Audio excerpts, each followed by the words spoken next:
Hello दोस्तों, नमस्कार। जय माता दी। आज मैं आपको संतोषी माता की कथा सुनाने जा रही हूँ। एक गांव में एक बुढ़िया रहती थी जिसके 7 बेटे थे। 6 बेटे कमाने वाले थे, एक बेटा निकम्मा था। बुढ़िया माँ 6 बेटों को के जूठन को 7वें पुत्र को देती थी। 7वां पुत्र एक दिन अपनी पत्नी से बोला, देखो मेरी माता का मुझ पर कितना प्रेम है। वह बोली, क्यों नहीं, जूठा बचा हुआ तुमको खिलाती हैं। वह बोला, जब तक मैं आंखों से न देखूं तब तक मैं नहीं मान सकता। पत्नी ने हंसकर कहा, देख तो लो तभी मानोगे। कुछ दिन बाद एक बड़ा त्योहार आया। घर में 7 प्रकार के भोजन और चूरमा के लड्डू बने। पत्नी की बात जांचने के लिए सिर दर्द का बहाना बनाकर पतला कपड़ा सिर तक ओढ़कर रसोई में जाकर सो गया और कपड़े में से सब दिख रहा था। 6 भाई भोजन करने आए। उसने देखा माँ ने उनके लिए सुंदर सुंदर आसन बिछाए, 7 प्रकार की रसोई परोसी और आग्रह करके उन्हें भोजन कराती। वह देखता रहा। 6 भाई भोजन करके उठ गए। तब माँ ने उनकी थालियों से लड्डुओं के टुकड़े को उठाया, एक लड्डू बना दिया। जूठन साफ कर माँ ने उसे पुकारा, उठ बेटा, तेरी भाइयों ने भोजन कर लिया है, तू भी उठकर भोजन कर ले। उसने कहा, माँ मुझे भोजन नहीं करना, मैं परदेश जा रहा हूँ। माता ने कहा, कल जाना हो तो आज ही चला जा। वह बोला, हाँ हाँ जा रहा हूँ।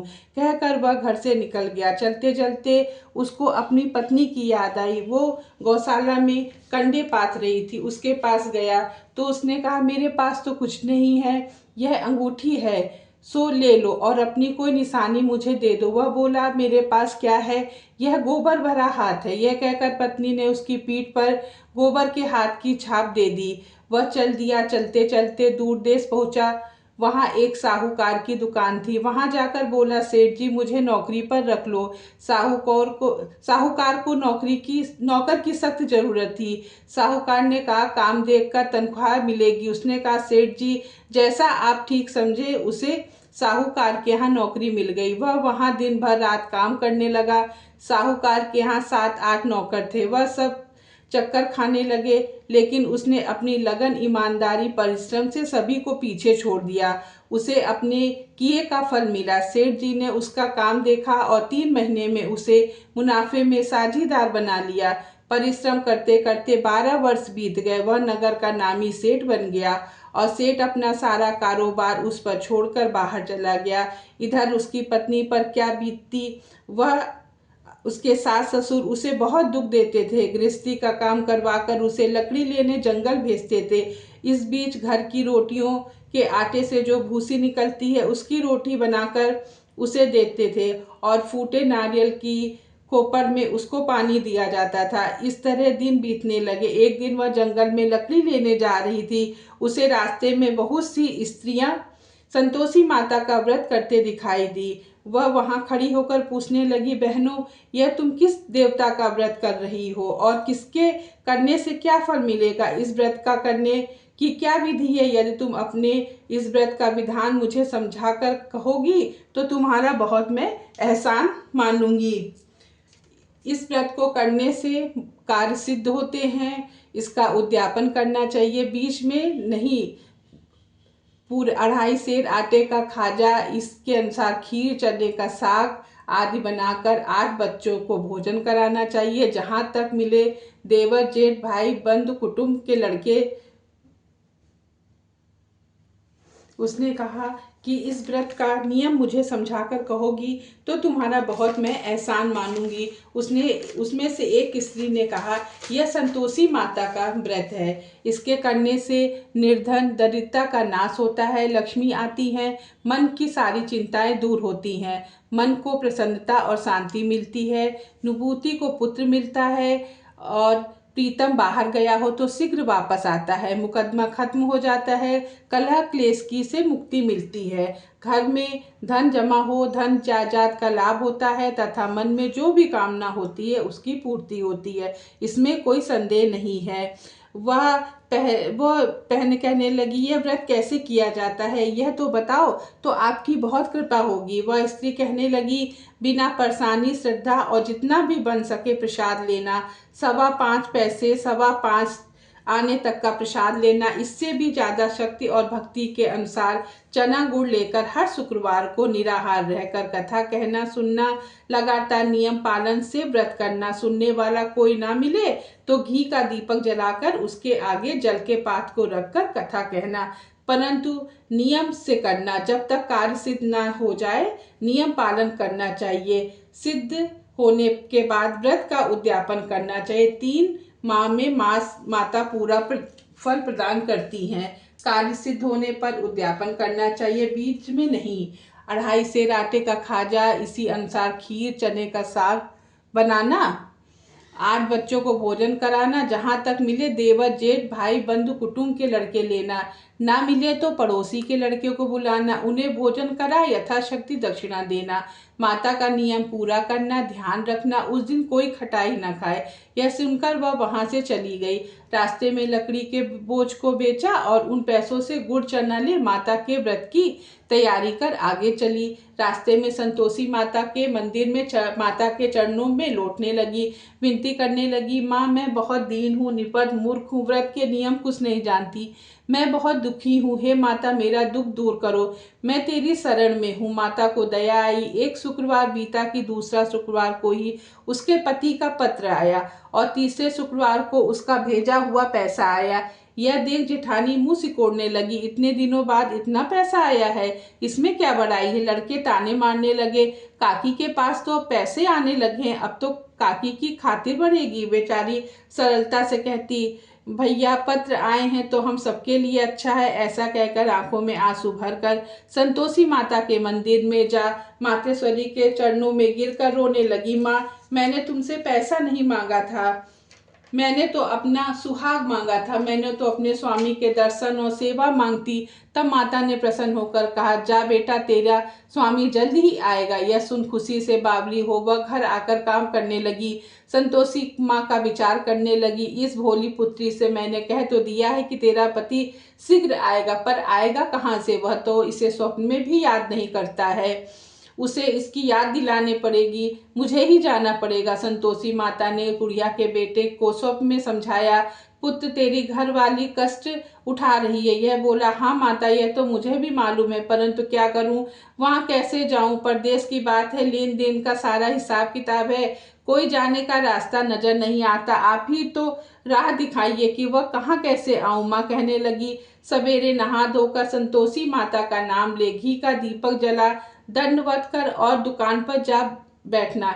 देखते देखते तेरा लेन देन चुक जाएगा, जमा माल बिक जाएगा, सांझ होते धन का ढेर लग जाएगा। वह अगले दिन सुबह बहुत जल्दी उठा।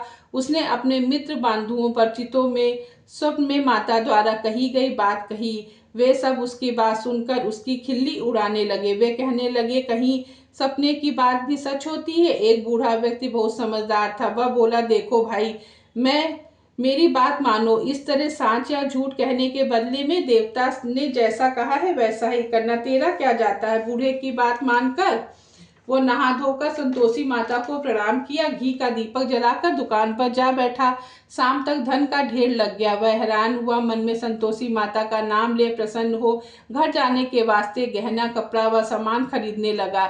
सब काम से निपटकर अपने घर को रवाना हुआ। उधर उसकी पत्नी जंगल में लकड़ी लेने गई। लौटते वक्त थक जाने के कारण संतोषी माता के मंदिर में विश्राम करने लगी। यह तो उसका रोज रुकने का स्थान था। धूल उड़ती देख उसने माता से पूछा, यह धूल कैसी उड़ रही है। माँ ने कहा, हे पुत्री तेरा पति आ रहा है, अब तू लकड़ियों के 3 बोझ बनाकर एक नदी के किनारे रख, दूसरा मेरे मंदिर पर, तीसरा अपने सिर पर रखकर तेरे पति को लकड़ी का गट्ठर देकर मोह पैदा होगा। यह वहां रुकेगा, नाश्ता पानी बनाकर खाएगा और माँ से मिलने जाएगा। तू लकड़ी का बोझ उठाकर आना और बीच चौक में गट्ठा डालकर 3 आवाजें जोर जोर से लगाना, सासू जी लकड़ियों का गट्ठा लो, भूसी की रोटी दो, नारियल के खोपरे में पानी दो, आज कौन से मेहमान आए हैं। संतोषी माता की बात सुनकर बहुत अच्छा माँ कहकर प्रसन्न मन से लकड़ियों के 3 बोझ बना के, एक नदी के किनारे, दूसरा मंदिर पे, तीसरा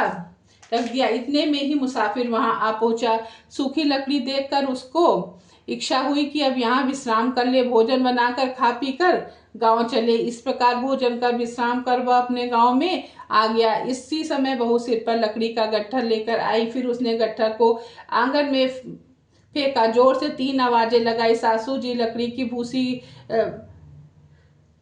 जी भूसी की रोटी दो, नारियल के खोपरे में पानी दो, आज कौन से मेहमान आया। यह सुनकर सास ने कहा, सिर दिए हुए कष्ट को भुलाने के लिए कहा। बहू तू ऐसा क्यों कहती है, तेरा मालिक ही तो आया है, बैठ मीठा भात खा, कपड़े गहने पहन। पत्नी की आवाज सुनकर उसका स्वामी बाहर आया। उसके हाथ में पहनी अंगूठी देखकर व्याकुल हो गया। उसने माँ से पूछा, यह कौन है। माँ बोली, तेरी बीवी है। आज 12 वर्ष हो गए हैं, जब से तू गया तब से सारे गांव में भटकती है, काम काज कुछ नहीं करती है, 4 समय आकर खाती है, तुझे देखकर ये नाटक कर रही। वह बोला, माँ मैं तुझे भी जानता हूँ और इसे भी, दूसरे घर की चाबी दो, मैं उसमें रहूंगा। ठीक है बेटा, जैसी तेरी मर्जी, कहकर माँ ने चाबी का गुच्छा बेटे के सामने रख दिया। उसने दूसरे घर को खोला, सारा सामान जमाया। एक ही दिन में वहां राजा के महल से ऐसा ठाट बाट हो गया। अब क्या था, वह सुख भोगने लगी। अगला शुक्रवार उसके पति से कहा, मुझे संतोषी माता का उद्यापन करना है। पति बोला, खुशी से कर लो।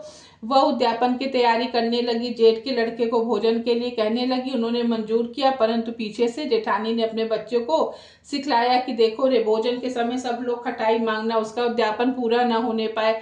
लड़के भोजन करने आए, पेट भर खीर खाए, पर माँ की याद आने पर खटाई मांगने लगे। लड़के उठ खड़े हुए, बोले, पैसे लाओ। भोली बहू कुछ नहीं जानती थी, उसने पैसे दे दिए। लड़कों ने बाजार जाकर उन पैसों से इमली खरीदी और खाई। बहू पर माता जी ने कोप किया। राजा के दूत उसके पति को लेकर चले गए। बहू संतोषी माता के मंदिर गई। माता, तुमने ये क्या किया, हंसाकर रुला दिया। माता बोली, बेटी तुमने व्रत भंग किया, इतनी जल्दी सब कैसे भूल गए। वह बोली, माता भूली नहीं हूँ, ना कुछ अपराध किया, मेरे पति कैसे आएंगे। माँ बोली, जा बेटी, तेरे पति तुझे रास्ते में ही मिलेंगे। वह मंदिर से निकल कर बाहर आई तो रास्ते में उसका पति आता हुआ मिला।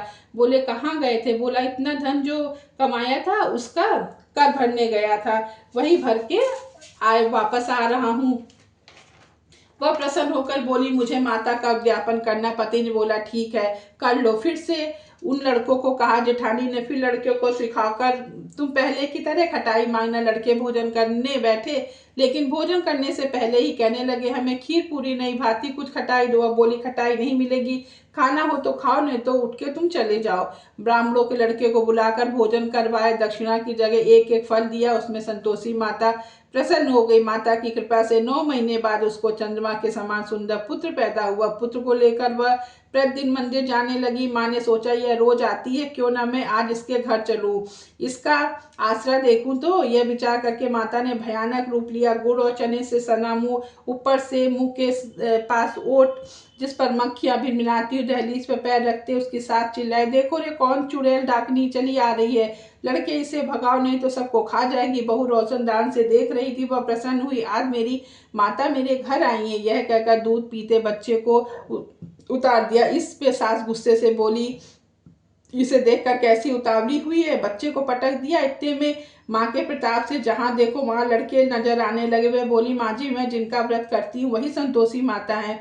इतना कहकर झट से द्वार खोल दिए। सबने माता के चरण पकड़ लिए। हम मूर्ख हैं, अज्ञानी हैं, व्रत मंद करके हमने बड़ा अपराध किया, व्रत भंग करके हमने बड़ा अपराध किया। हे माता, आप हमारे अपराधों को क्षमा कर दो। माता प्रसन्न हुई। इसके साथ सास बोली, जैसा आपने हमारी बहू को फल दिया है सबको देना, जो कथा सुने पढ़े उसका मनोरथ पूर्ण होना। मिलते हैं नई वीडियो के साथ में। संतोषी माता की जय।